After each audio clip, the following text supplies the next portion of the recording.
বালির সমুদ্রে মাথা উঁচিয়ে আছে কিছু বাড়ি আর একটি মসজিদ। দিনের বেলায় অন্য 5টা গ্রামের মতোই লাগবে আল মাদাম নামের মরু গ্রামটিকে, কিন্তু রাত নামলেই বদলে যায় এর চেহারা। উধাও হয়ে যায় গোটা গ্রাম। আসলেই কি তাই?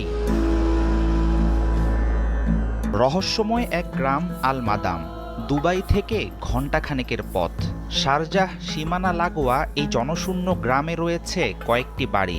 হাট করে খোলা সেসব বাড়ির দরজা জানালা, এলোমেলো ঘরের আসবাবপত্র। দেখে মনে হবে তাড়াহুড়োয় সব ফেলে পালিয়েছে স্থানীয় বাসিন্দারা।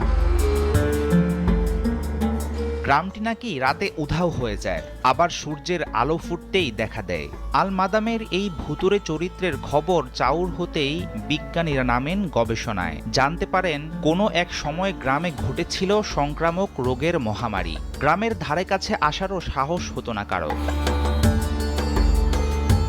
তবে বিজ্ঞানীরা আজও খুঁজে বেড়াচ্ছেন সঠিক কারণ। শুরুতে তাদের ধারণা ছিল ক্রমাগত লু হাওয়ার অত্যাচারে রাতের বেলায় বালিতে ঢাকা পড়ে যায় গোটা গ্রাম। সেই বালির তলায় চাপা পড়ে আল মাদাম। ধোপে টিকেনি সেই যুক্তি।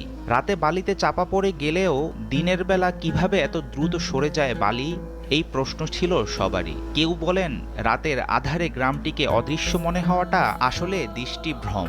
আলোর প্রতিসরণ প্রতিফলনের কারসাজিই মূল ব্যাপার।